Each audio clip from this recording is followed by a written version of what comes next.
Jai Shri Krishna. This video is for Gita Olympia 2025. I am Radha Krishna chanting 17th Adhyaya of Srimad Bhagavad Gita today. Om Shri Paramatmane Namaha. Srimad Bhagavad Gita Atha Saptadashodhyayah. Arjuna Uvacha Ye Shastra Vidhimutrujya Yajante Shraddhayanvitaha तेषां निष्ठा तु का कृष्णा सत्त्वमहो रजस्तमः श्रीभगवानुवाच त्रिविधा भवति श्रद्धा देहिनां सा स्वभावजा सात्विकी राजसी चैव तामसी चेति तां शृणु सत्त्वानुरूपा सर्वस्य श्रद्धा भवति भारत श्रद्धामयोऽयं पुरुषो यो यच्छ्रद्धः स एव सः यजन्ते सात्विका देवान् यक्षरक्षांसि राजसाः प्रेतान् भूतगणांश्चान्ये यजन्ते तामसा जनाः अशास्त्रविहितं घोरं तप्यन्ते ये तपो जनाः दम्भाहङ्कारसंयुक्ताः कामरागबलान्विताः कर्षयन्तः शरीरस्थं भूतग्राममचेतसः मां चैवान्तः शरीरस्थं तान् विद्यासुरनिश्चयान्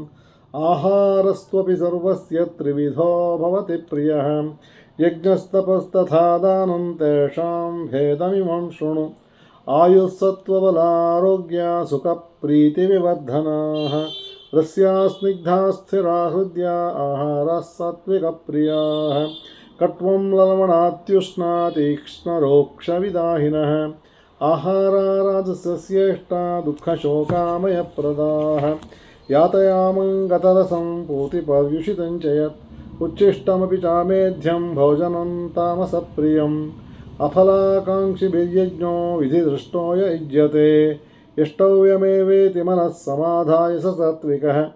अभिसन्धाय तु फलं दम्भार्थमपि चैव यत् युज्यते भरतश्रेष्ठा तैर्यज्ञो विद्धि राजसम् विधिहीनमसृष्टान्नं मन्त्रहीनमदक्षिणं श्रद्धाविरहितं यज्ञं तामसं परिचक्षते देवद्विजगुरुप्राज्ञा पूजनं शौचमार्जवं ब्रह्मचर्यमहिंसा च शारीरं तप उच्यते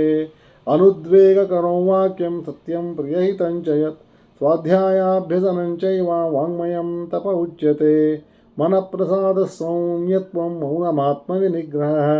भावसंशुद्धिरित्येतत् तपो मानसमुच्यते श्रद्धया परया तप्तं तपस्तत्त्रिविधं नरैः अफलाकाङ्क्षिभिर्युक्तैः सात्विकं परिचक्षते सत्कारमानपूजार्थं तपोदम्भेन चैव यत् क्रियते तदिह प्रोक्तं राजसञ्चलमध्रुवं मूढग्राहीणात्मनो यत्पीडया क्रियते तपः परस्योत्सादनार्थं वा तत्तामसमुदाहृतं दातव्यमिति यद्दानं दीयतेऽनुपकारिणे देशे काले च पात्रे च तद्दानं सात्विकं स्मृतं यत्तु प्रत्युपकारार्थं फलमुद्दिश्य वा पुनः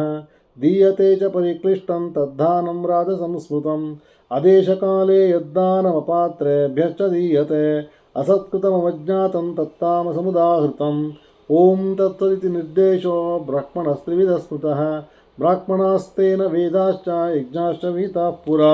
तस्मादोमित्युदाहृत्य यज्ञदानतपःक्रियाः प्रवर्तन्ते विधानोक्ता सततं ब्रह्मवादिनां तदित्यनभिसन्धाय फलं यज्ञतपःक्रियाः दानक्रियाश्च विविधाः क्रियन्ते मोक्षकाङ्क्षिभिः सद्भावे साधुभावे च सदित्येतत्प्रयुज्यते प्रशस्ते कर्मणि तथा सच्चब्दः पार्थयुज्यते यज्ञे तपसि दाने च स्थितिः सदिति चोच्यते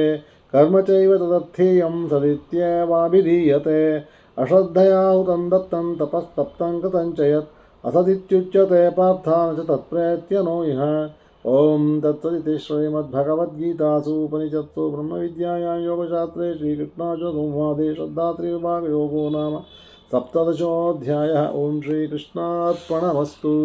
जय श्रीकृष्ण।